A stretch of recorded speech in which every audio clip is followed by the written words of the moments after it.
नमस्कार, स्वागत छ कार्यक्रम खोज खबरमा। म पुष्कर खतिवडा। समाजमा भएका हरेक घटनामा हाम्रो नजर, जनताको सूचना पाउने अधिकारको सम्मान हाम्रो अभियान। त्यसैले समुन्नत र समृद्धशाली समाजको यात्रा खोज खबरको अन्तिम अभिष्ट अनि गन्तव्य हो। मानु रोपेर मुरी फलाउने यो उखान किसानको जीवनमा चरितार्थ हुन्छ। तर यसपटक नेपाली किसान माझ मानु रोपेर मुरी फलाउने सपना केवल कल्पनामा मात्रै सीमित हुने भएको छ। असार सुरु भएसँगै देशभर वर्षा भएको छ, तर ब्याडमा धानको बिउ छरेका किसानले अझैसम्म रासायनिक मल पाउन सकेका छैनन्। कारण मल किन्ने पैसा नभएर वा मल नआएर होइन। सुर्खेतमा सहकारीका मिलेमतोमा व्यापारीले खुलेआम महँगोमा मल बेच्दा किसानले मल किन्न सकेनन् भने काभ्रेमा सवारीलाई निषेधाज्ञामा सडकमा अवरोध हुँदा किसानले मल पाउन सकेनन्। के छ त यसको वास्तविकता, हेरौँ यो रिपोर्ट। असारमा समेत पाएनन् किसानले मल।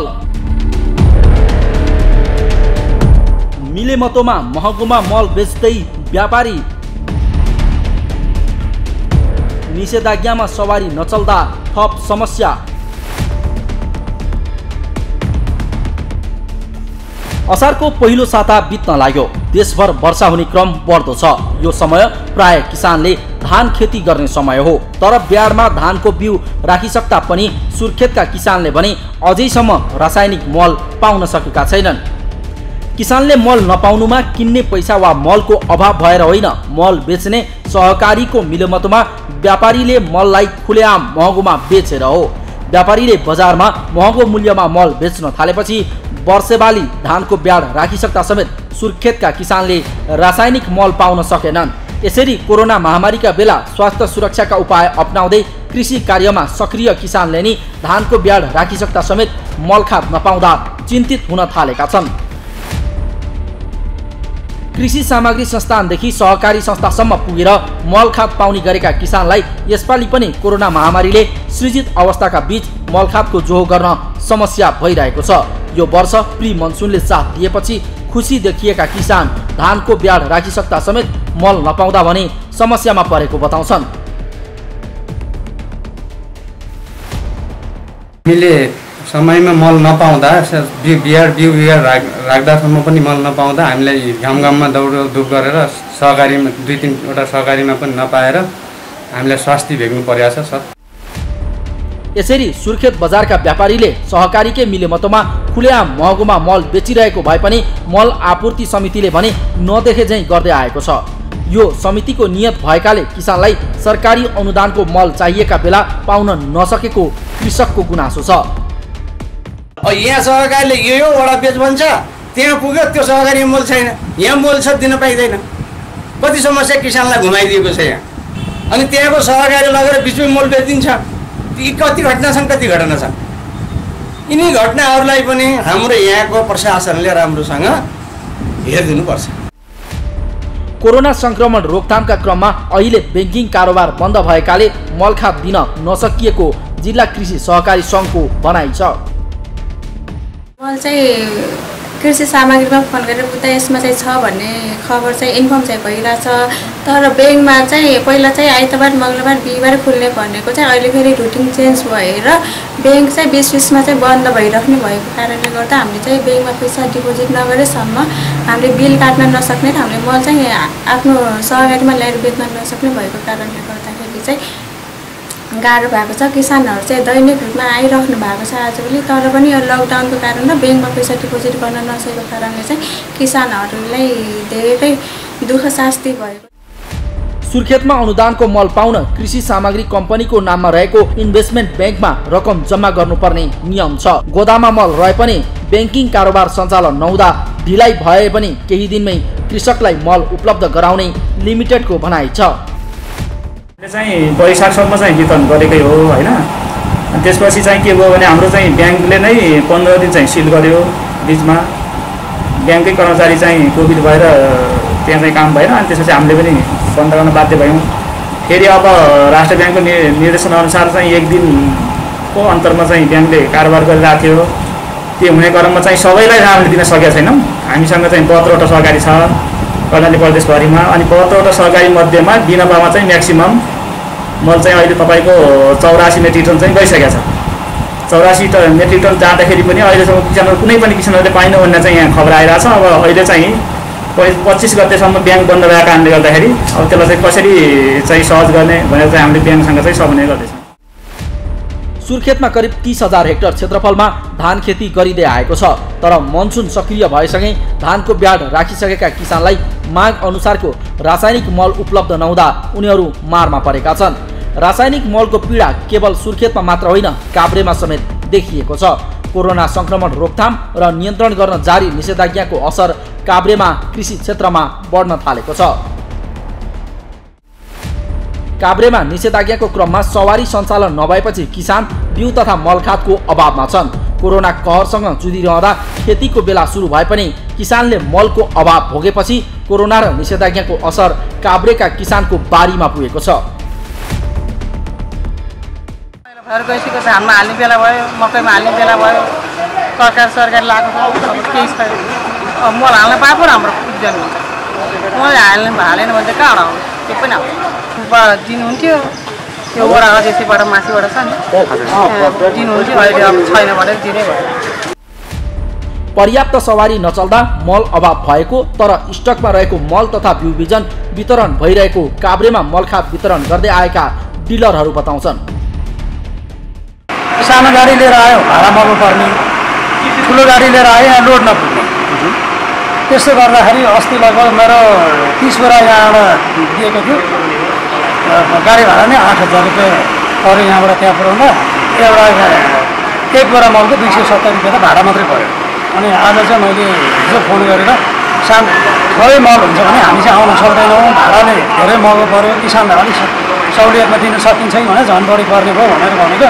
अहिले चाहिँ 50 बोरा युरिया 20 बोरा डिएपी त्यसको चाहिँ बिल काटेर आएको छु। अझ त्यसले पनि भाडा अझै महँगो पर्दो रहेछ। लगभग मैले हिसाब गरेको 172 रुपियाँ चाहिँ भाडा पर्यो। निषेधाज्ञामा सवारी सञ्चालनमा अवरोध हुँदा मलको अभाव भएको कृषि सामग्री कम्पनीले जनाएको छ, जसका कारण मल अभाव भएपछि किसान मलको जोहो गर्न निषेधाज्ञाका बावजुद कृषि सामग्री कम्पनी लिमिटेड धुलीखेल आउन बाध्य छन्। लिमिटेडले अहिले युरिया प्रति बोरा 897, डिएपी प्रति बोरा 2346 र पोटास प्रति बोरा 1746 का दरले सरकारद्वारा जारी मापदण्ड पूरा भएका विक्रेतालाई उपलब्ध गराउँदै आएको छ। अवस्था हेर्नु छ भने हाम्रो टार्गेट 7,000 थियो युरिया हैन, 7,000 मेटल थियो। हामीले 7,000 कति जस्तै अब त्यो 7,070 मेटल बेच्यौँ। त्यसमा पनि हाम्रा सहकारी वर्षा गयो के अरे अलिअलि हामी त्यस्तो भएको। अहिले नै गाहन नि त हामीले उहाँ नि पठायौँ नि त यहाँ आउन नसकेर। कहिलेकाहीँ त्यस्तो अवस्थामा यहाँ मल आउन सकेन, चरम अभाव भयो, किसानहरूलाई अति नै नहुने अवस्था भयो। ती कालमा हामीले अहिलेसम्मको अवस्थामा हेरेर धेरै त पठाउन सकिँदैन। रासायनिक मलको सहज ढुवानी भएमा 2 साताभित्र किसानको समस्या समाधान हुने भएकाले निषेधाज्ञाका बावजुद वैकल्पिक माध्यमबाट किसानलाई बिउ तथा मलखादको उचित व्यवस्थापन गर्न सरकारवाला निकायले ध्यान दिन जरुरी छ। खोज खबरका लागि काभ्रेबाट प्रदीप भण्डारी र सुर्खेतबाट दिलबहादुर खत्रीको रिपोर्ट। हो, कहिले कोरोनाको त्रास, कहिले वर्षाको चिन्ता त कहिले विभिन्न रोग र किराको प्रकोप भोग्ने किसानले यसपटक फेरि रासायनिक मलको चलखेल भोग्नु परेको छ, जसका कारण धान रोप्नु अघि माटो उर्वर बनाउन खेतमा हालिने डिएपी मल र रोपिसकेपछि हालिने युरिया मल पाउने बेलामा किसान मलभित्रको फोहोरी खेलको शिकार हुन बाध्य छन्। यस्तोमा सरकारले पटक पटक रट लगाउने, बिउ, पर्याप्त सिँचाइ र रासायनिक मलका कुरा र आश्वासन नै झुटो ठहरिएको छ। अन्यथा सुर्खेत र काभ्रेमा मलका विषयमा सरकारवाला निकायले किन अनुगमन गर्न सकेनन्? यो चासो अभावको विषय मात्र होइन, बिचौलिया पोस्ने खेल पनि हो। कार्यक्रममा एकैछिन ब्रेकपछि तनहुमा तारले निम्त्याएको जोखिमबारे प्रसङ्ग लिएर उपस्थित हुनेछौँ, हेर्दै गर्नुहोला।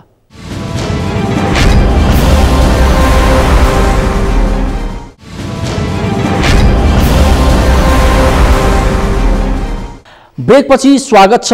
कार्यक्रम हो खोज खबर। अहिले प्रविधिको प्रयोग बढ्दो छ। घर घरमै सहज रूपमा प्रविधिको प्रयोग गरी सञ्चार तथा अन्य सेवा सुविधा उपयोग गर्नका लागि केबल तारको प्रयोग पनि बढेको छ। यस्तोमा सहर बजार क्षेत्रमा केबलको प्रयोग गरी इन्टरनेट, टेलिभिजन, टेलिफोन लगायतका सुविधा लिनेको सङ्ख्या पनि बढ्दो छ। तर पोलमाथि लादिएका ती तारको सही व्यवस्थापन नहुँदा यसको जोखिम भने सर्वत्र बढेको छ। तनहुँको दमौली बजारमा पनि पोल माथिका तारको जोखिमले आगलागीसम्मका घटना निम्त्याएको छ। के छ त यसको वास्तविकता, हेरौँ यो रिपोर्ट। अव्यवस्थित तारको जोखिममा तनहुँको दमौली बजार। तार व्यवस्थापन नहुँदा दैनिक जसो आगलागीका घटना। पोल प्रयोग गरे बापत सेवा प्रदायकले तिर्दैनन् राजस्व।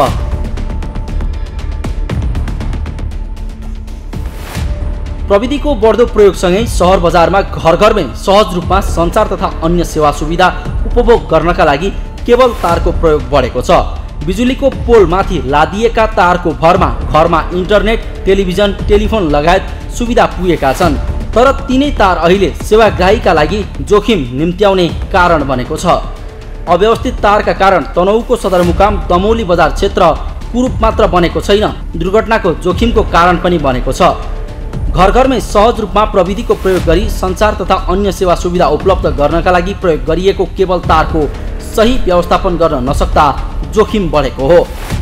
बजार क्षेत्रमा विद्युत र टेलिफोन विस्तारका लागि गाडिएका पोलमा अहिले इन्टरनेट, केबल, टेलिभिजनका तार अव्यवस्थित रूपमा झुन्ड्याउन थालिएको छ। अव्यवस्थित रूपमा टाँगिएका तारका कारण तनहुँको सदरमुकाम दमौली बजार क्षेत्र कुरूप बन्दै गएको छ। पछिल्ला केही दिन यता तारकै कारण आगलागीका घटना समेत बढेका छन्। मुख्य बजार क्षेत्रमा रहेको विद्युतका पोलमा अचानक ठूलो आगलागी हुँदा घर घरमै आगो सल्कने हो कि भन्ने त्रास समेत बढेको छ। केही दिन अघि मात्र दमौलीको सफा सडकको विद्युत पोलमा भएको आगलागी दमकलको प्रयोग गरी आधा घण्टापछि नियन्त्रणमा लिइयो। आगलागीका कारण तारहरू जलेकाले विभिन्न इन्टरनेट प्रदायक कम्पनी र टेलिफोन सेवा अवरुद्ध भएका छन्। अव्यवस्थित तारका कारण सहर कुरूप मात्र छैन, जोखिम पनि उत्तिकै बढेको सर्वसाधारण बताउँछन्। जुन सञ्चारसँग सम्बन्धित निजी उद्यमीहरू हुनुहुन्छ, जस्तै ब्यासनरी केबल, अब वेल्डिङ, सुबिसु, उहाँहरूले दूरसञ्चारको पोल र विद्युत प्राधिकरणको पोलमा प्रयोग गरेर जुन अस्तव्यस्तता यो सरकारी संरचनामा आफ्ना निजी उहरू जसरी झुडाउनु भएको छ, व्यवस्थित नगरिकन जुन पोको पार्दै गर्नुभएको छ, उहाँहरूले त्यो सम्बन्धित सरकारी निकायलाई के कसो आदेश बुझाउनुहुन्छ त्यो पनि खोल्नमा आउँदैन। नियमन गर्ने निकायहरूले नगरपालिका, यस्तै विद्युत प्राधिकरण, दूरसञ्चार संस्थान जस्ता सरकारी नियमन निकायहरूले यो चाहिँ कसरी उहाँहरूलाई सम्झौता गरेर दिनुहुन्छ, यो चाहिँ आम सर्वसाधारणले खोज्ने विषयवस्तु पनि हो।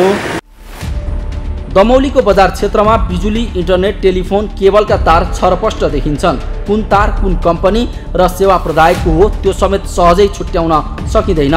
पोलले थेक्नै नसक्ने गरी तारको गुजुल्टो बनाइएका छन्। देख्दै पट्यार लाग्दा तारका गुजुल्टो र अस्तव्यस्त तारका कारण दुर्घटना बढ्दै गएको सर्वसाधारण बताउँछन्। कतै पोल ढल्छ, तार चुडिन्छ, तर समयमै मर्मत हुँदैन, जसका कारण उपभोक्ता मारमा परेका छन्। बिजुलीका पोलमा तारको गुजुल्टो बेरिएको दृश्य अहिले सामान्य बन्दै गएको छ। कहिलेकाहीँ तारको भार थेक्न नसकेर पोल ढल्ने अवस्थामा आएको छ। यसै कारण पैदल यात्री, सवारी साधन, आसपासका बासिन्दाले शास्तिसँगै जोखिम पनि खेप्नु परेको छ। अव्यवस्थित तारका कारण सदरमुकाम संवेदनशील बने पनि सरकारवाला निकायले चासो नदिँदा जोखिम बढेको नेपाल विद्युत प्राधिकरण तनहुँ वितरण केन्द्र बताउँछ।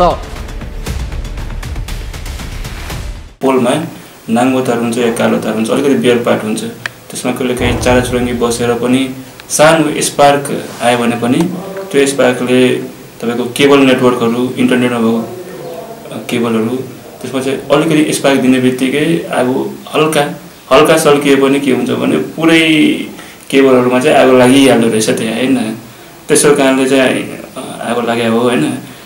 र यो चाहिँ न्यूनीकरण कसरी हुन्छ भने सम्बन्धित निकायको जस्तै केबल नेटवर्क, टिभीबाट इन्टरनेटबाट सबै छ नि उहाँहरूलाई चाहिँ स्थानीय सरकारले चाहिँ आफै समन्वय गरेर सबैलाई बोलाएर कसरी हुन्छ जस्तै अब काम नलाग्ने केबलहरू त्यहाँबाट त पोलबाट हटाइदिनु पर्यो एकदम लथालिङ्ग देखिया छ र काम लागेको मात्रै केबल नेटवर्कहरू मात्रै राख्नु पर्यो त्यहाँ तारहरू चाहिँ। यस्तै विद्युतको पोल प्रयोग गरी सेवा प्रवाह गर्ने इन्टरनेट कम्पनी तथा केबल टेलिभिजन सञ्चालकहरूले तोकिएको राजस्व समेत प्राधिकरणलाई बुझाएको पाइँदैन। प्राधिकरणसँग ग्रामीण क्षेत्रमा पोलको प्रयोग गर्दा वार्षिक प्रति पोल 50 र नगरपालिका क्षेत्रमा प्रति पोल 100 रुपैयाँ सेवा प्रदायकले राजस्व तिर्नुपर्ने गरी सम्झौता गरिएको छ।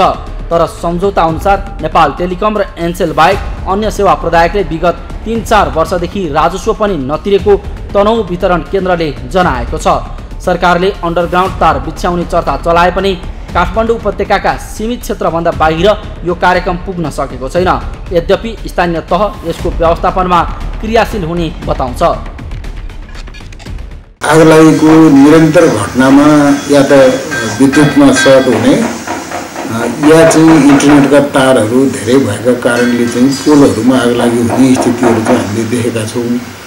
यो तपाईँले एउटा सान्दर्भिक प्रश्न यतिखेर उठाउनु भएको छ। हामीले यो विषयमा यो सेवा प्रदायक संस्थाहरूलाई एकचोटि जम्मा गरेर करिब 1-1.5 वर्ष अगाडि नै हामीले जम्मा गरेर आफ्नो व्यवस्थापन गर्नुहोस् न हामीले प्रयत्न गऱ्यौँ। केही पोलहरूमा प्रयत्न पनि उहाँहरूले गर्नुभयो। पछि ओल्ड लिङ्कलाई चाहिँ राखेर हामीले चाहिँ कुराकानी गऱ्यौँ। उहाँहरूले चाहिँ आफ्नो सेवा विस्तार गर्ने क्रममा अन्य तारहरूलाई हामी व्यवस्थित गरिदिन्छौँ भन्ने पनि कुरा उठ्यो।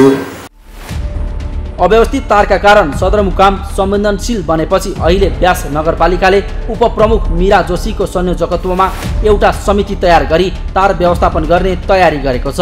विशेष गरी भूकम्प, आगलागी, हावाहुरी जस्ता प्राकृतिक विपदका समयमा अव्यवस्थित तारका कारण थप जोखिम निम्तने खतरा बढेको छ। खोज खबरका लागि तनहुँबाट नारायण खड्काको रिपोर्ट। हो अव्यवस्थित तारका कारण तनहुँ सदरमुकाम दमौली बजार क्षेत्र कुरूप बन्ने मात्र होइन, दिनहुँ जसो हुने आगलागीका घटनाले दुर्घटनाको जोखिम बढाएको छ। तर विडम्बना भनौँ, यस्तो हुँदासम्म सरकारवाला निकाय भने यस विषयमा अझै मौन छ। तसर्थ सरकारवाला निकायको यो व्यवस्थाले भोलिका दिनमा हुने ठूला दुर्घटना वा निम्तिने खतरा बढेको छ। यसको जिम्मा कसले लिने? यसतर्फ सबैको चासो हुन आवश्यक छ। हवस् त आजका लागि कार्यक्रम खोज खबर यति नै। कार्यक्रम खोज खबरका विषयमा कुनै प्रतिक्रिया छन् भने हामीलाई खोजखबर@सगरमाथा.tv मा इमेल गर्न सक्नुहुन्छ अथवा फोन नम्बर 01576074 मा फोन पनि गर्न सक्नुहुन्छ। लुकेका र लुकाइएका खबर निरन्तर जारी छ। नेपालको पहिलो न्युज च्यानल सगरमाथा टेलिभिजन हेर्दै गर्नुहोला। नमस्कार।